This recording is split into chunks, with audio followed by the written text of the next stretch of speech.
Welcome to the Woman Worriers podcast, where we're working to help you call a truce with your anxiety. The information in this podcast is not a substitute for seeking help from a licensed mental health professional. Now, here's your host, Elizabeth Cush, LCPC.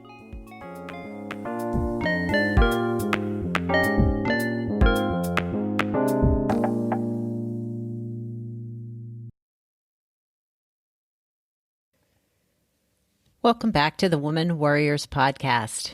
I am your host, Elizabeth Cush, and I'm a licensed clinical professional counselor in Annapolis, Maryland.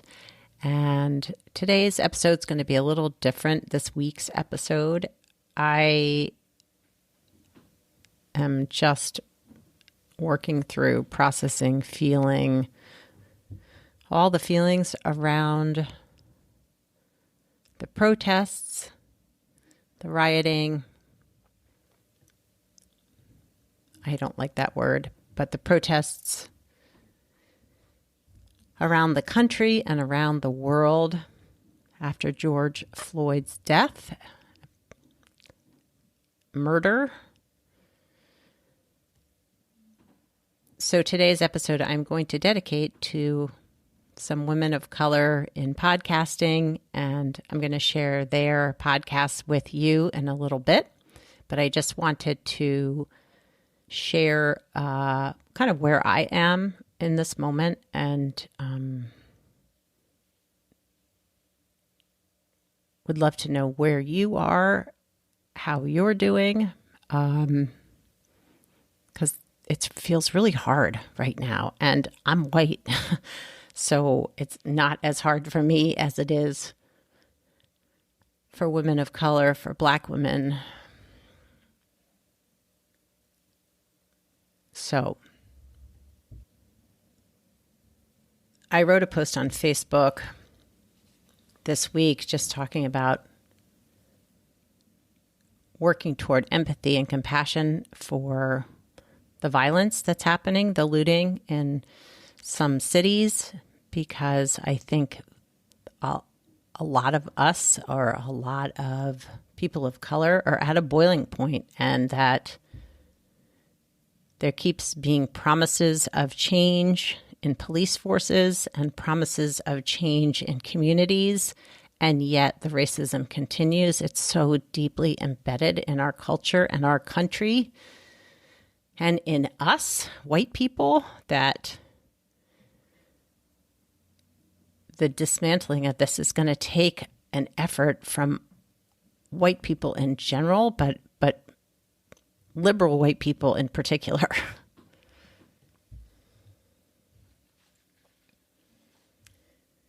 So I was thinking back to 2015 when my middle son was assigned to report on the protests in Baltimore after Freddie Gray was killed, died in a police van after being handcuffed, and then driven around the city in a very reckless, dangerous way by police.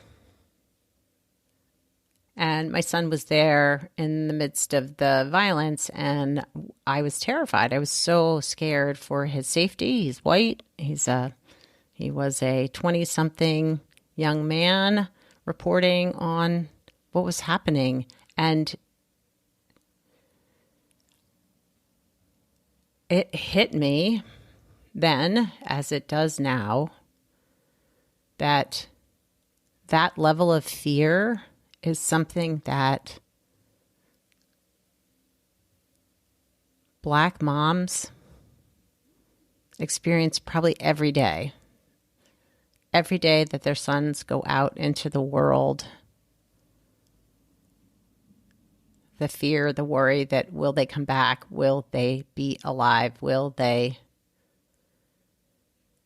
get pulled over by police randomly because of the color of their skin? To just worry about their safety all the time.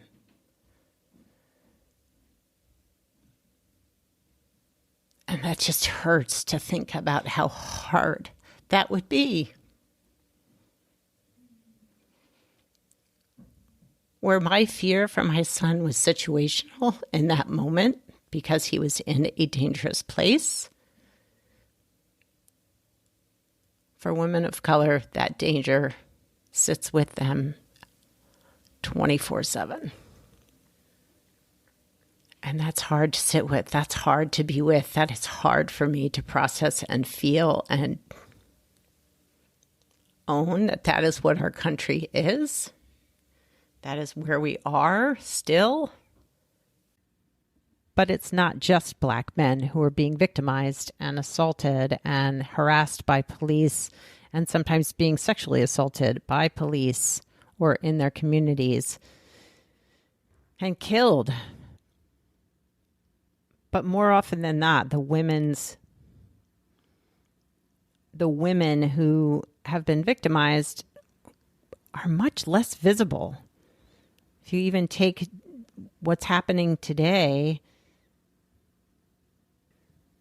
I don't hear the outrage for Breonna Taylor's murder as I do for George Floyd. Perhaps that's because there was a video, but still, she was killed in her own apartment by police.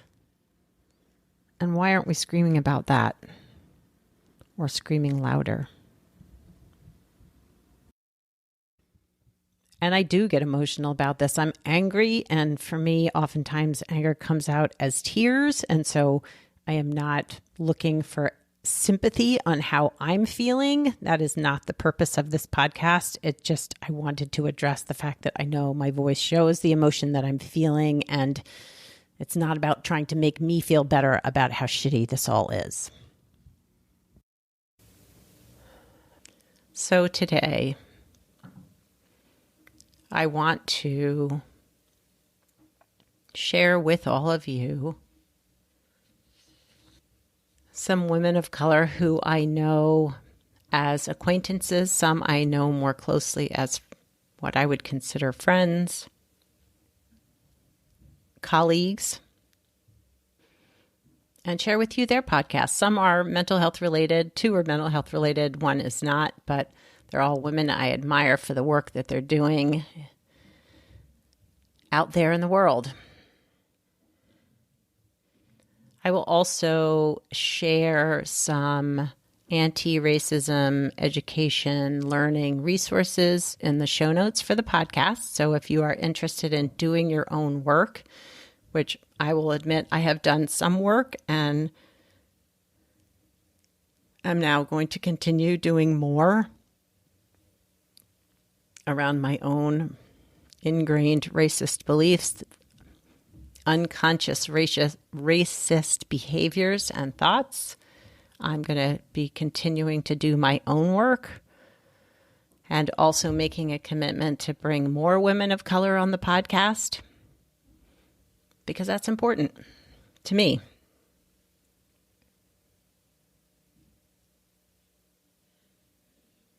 Because we have to do our own work. We have to do our own work. Other people can't figure this out for us. And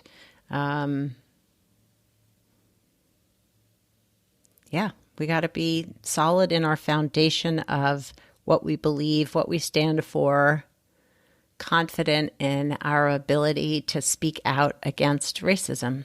That's important. So today, talking about other podcasters. So the first podcast is called Therapy for Black Girls. Dr. Joy Hardin Bradford, I think I met her once at the podcasting conference.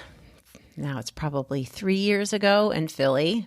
I don't know her well, but she is a part of a couple of podcasting groups I'm a part of, and I totally admire her work, and she's got an amazing podcast. So, Dr. Joy Hardin Bradford is a licensed psychologist, speaker, and the host of the wildly popular mental health podcast, Therapy for Black Girls. Her work focuses on making mental health topics more relevant and accessible for Black women. And she delights in using pop culture to illustrate psychological concepts. She has been featured in O, the Oprah magazine, Forbes, Bustle, MTV, Huffington Post, Black Enterprise, Refinery 29, Teen Vogue, and Essence. The Therapy for Black Girls podcast is a weekly chat about all things mental health, personal development, and all the small decisions we can make to become the best possible versions of ourselves. And you can find that at therapyforblackgirls.com. I will share the link for that in the show notes. This next podcast is called The Savvy Social Podcast, and Andrea Jones is the host. I consider her a friend. We've met a couple of times at different podcasting events. She is full of energy and positivity, and I just enjoy each time I see her, getting to know her a little bit better. I've seen her be a presenter as well as an attendant in podcasting conferences, and she's doing some great stuff. So the Savvy Social Podcast is a podcast for budding entrepreneurs who want to understand the how and the why of social media marketing. Andrea Jones helps businesses create an impact beyond their brand through authentic social media marketing strategies that focus on building a community and real and engaged followers. Outside of serving her full-service clients, she loves teaching what she knows on the Savvy Social Podcast and the Savvy Social School. She says social media should be fun, and her mission is to reduce that overwhelming feeling and build a strategy that works for you. You can find that podcast at onlinedrea.com/podcast. Again, I will include all the links to these amazing podcasts in the show notes. Lastly, I would like to recommend the Latinx Therapy podcast by Adriana Alejandra. She's been a guest on the podcast early on, and I will link to our chat in the show notes. But the Latinx Therapy podcast with Adriana Alejandra is a weekly podcast that discusses mental health topics related to Latinos, Latinas, and Latinx individuals in efforts to demystify myths and diagnoses. Cultural and commonly stigmatized themes will be discussed with Latinx mental health professionals, psychiatrists, doctors, bloggers, TV personalities, social media influencers, entrepreneurs, and many more people. There are Spanish segments that are aired every other week as well. This project was created after she noticed a need for more education for the Latinx Spanish-speaking community, especially in audio form. And you can find that either on your favorite podcasting platform or at latinxtherapy.com/podcast. She is also a therapist that works with clients one-on-one, and she's out in California. If you would like to take a more active role in calling for justice and change, I have a list of things that you can do that was actually compiled by my friend, colleague, fellow podcaster, and coach, Lee Shea McDonough, who has been on the podcast twice. But she had a wonderful list on Facebook that I'm going to share here, but also there is a Google Doc that I will also share in the show notes that has some additional actual learning, educational courses, books, things of that nature. So you can find that at womanwarriors.com in the show notes for this episode 109. So how do we white people, me, a white person, you, if you are a white person, take a more active role in change?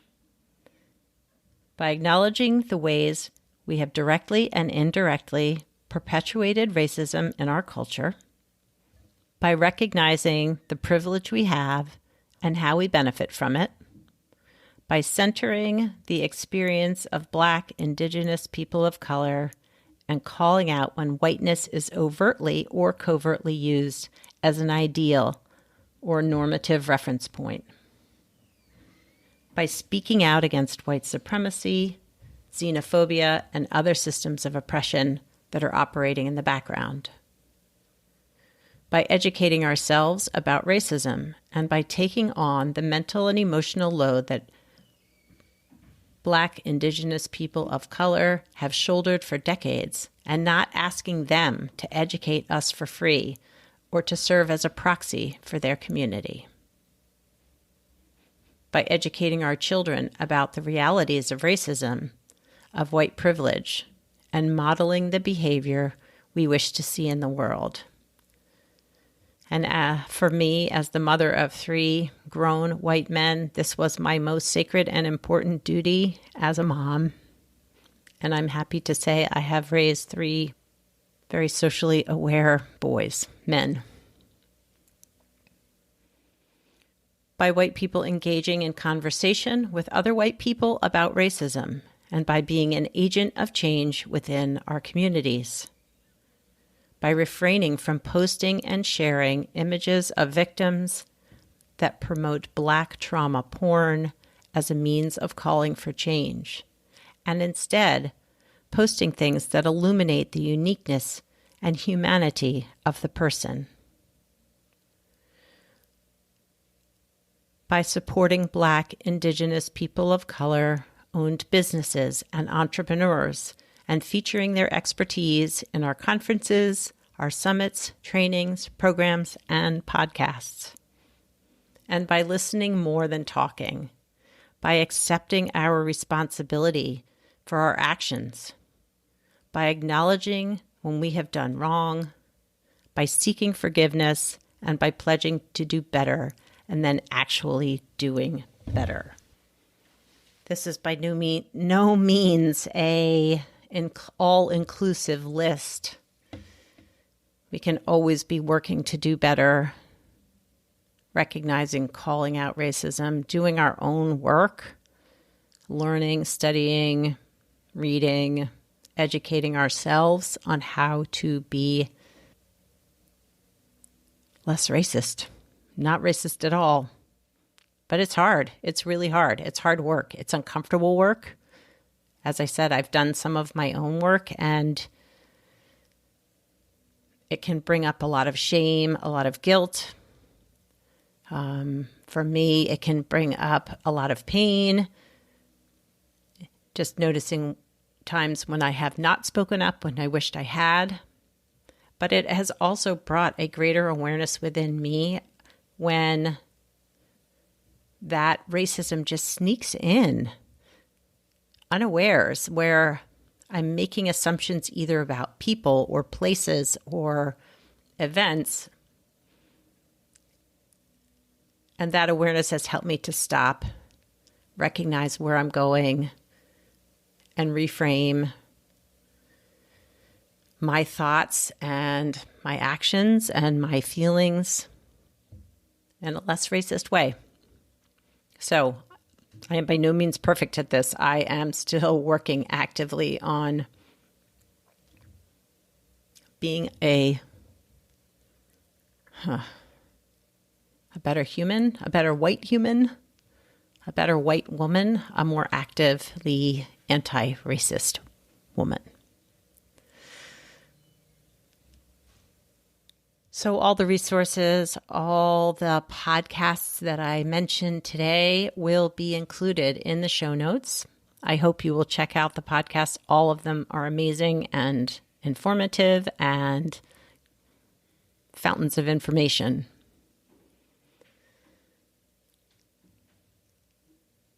And I hope you will take steps this week to recognize in you some of the ways that our white culture, our white patriarchal culture has impacted the lives of people of color pretty much since the inception of our country. Ciao for now. from this woman warrior.